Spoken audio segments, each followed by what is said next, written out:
Hello guys, my back to channel. আমরা যাচ্ছি এখন মমতা দিদিকে দেখতে তিনতলা ফুটবল ময়দানে। চলো আপনাদের দেখাই মমতা দিদিকে। একটা আচার মারবো। এই যে আমাদের হচ্ছে বলে মমতা দিদি কি ঠাকুমা বলবো? ঠাকুমা না, তোর ঠাকুমা ও কোথায় বাড়ি? ওই মিটিং এ তার বাড়ি কোথায়? এই যে আমাদের রোডের মানে পুরো এখন ধীরে ভিড় পুরো ব্লক হয়ে গিয়েছে, রোড ব্লক হয়ে গিয়েছে।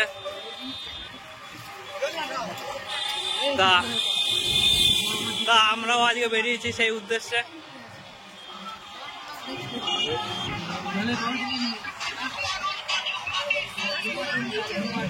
সেই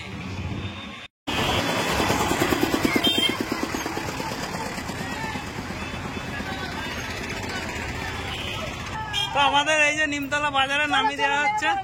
নে পড়ো চলো চলো চলো এসো চলো এসো। এখান থেকে খানিকটা হাঁটতে হবে, হাঁটার পর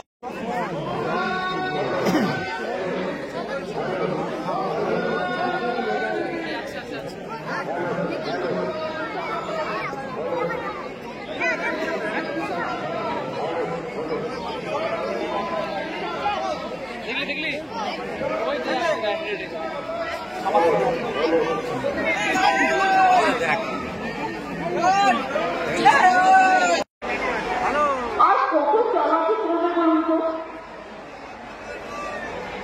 ছোটবেলায় বলেছিলাম মধু বিধু দুই ভাই চাকরি করে তাই, আর এখনকার গভর্নমেন্টের দুই মধু বিধু এটা শুধু মিথ্যে বলে, একটা সত্যি কথা বলে না।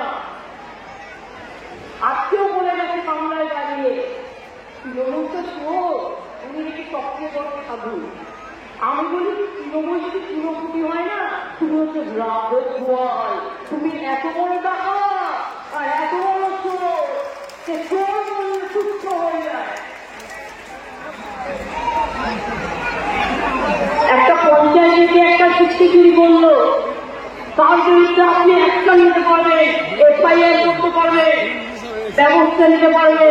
এসব কাজ যেন কেউ করতে না পারে আমরাও লক্ষ্য রাখছি। সিপিএমের কিছু লোকজন ছিল, আমি বলবো ভাই বোনদেরও অনেক অভিনন্দন এবং ধন্যবাদ জানাচ্ছি। আমি দেখতে পাচ্ছি ওরাও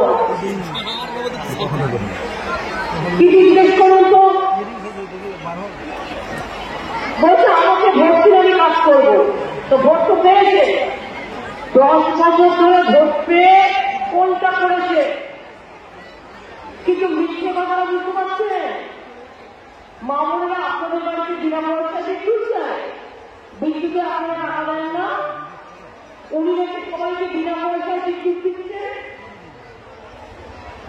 উনি নাকি সবাইকে বিনা পয়সায় গ্যাস দিচ্ছে। এটাকে সত্যি? উনি নাকি সবাইকে 15 লাখ টাকা করে দিয়ে দিয়েছে, সত্যি? উনি লোককে রেশন কার্ড চাল খাওয়াচ্ছে বিনা পয়সায়, এটা কি সত্যি?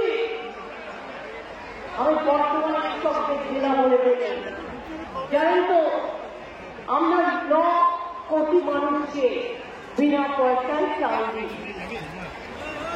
কত খরচা হয় বছরে? মনে রাখবেন, আগে স্টেট গভর্নমেন্ট নিজের ট্যাক্স তুলত, এখন একটাই ট্যাক্স, সেটা হচ্ছে স্টেট গভর্নমেন্ট কোনো ট্যাক্স দিতে পারবে না। কেন্দ্রীয় সরকার জিএসটির নামে ট্যাক্স আমাদের এখান থেকে তুলে নিয়ে গেছে। আমি অফিসিয়াল রেকর্ড করছি, 6,84,000 কোটি টাকা 5 বছরে কত, আর আমাদের দেয়নি কত? 1,72,000 কোটি টাকা। রোজ সকালবেলা ঘুম থেকে উঠলেই দেখবেন মধু বিলুর ছবি, দুপুরে ঘুম থেকে উঠলেই দেখবেন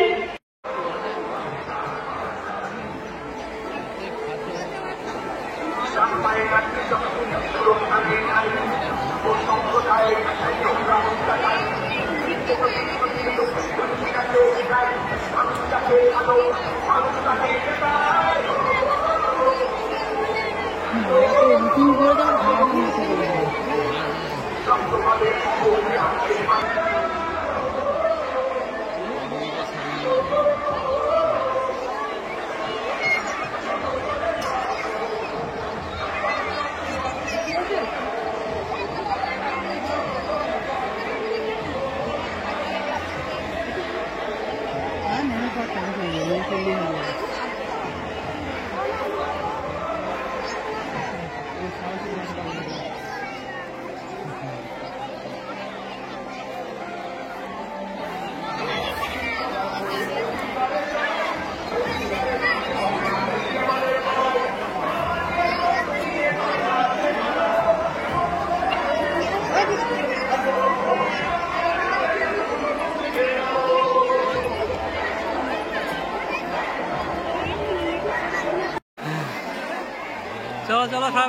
গাড়ি চলো।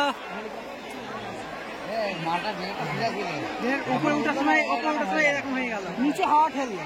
হ্যাঁ, উপরে উঠার সময় ওপর দিকে ইয়ে করে দিল। এখান থেকে বেরিয়ে যাবো বুঝলি, ওই পাকে ঘুরছে।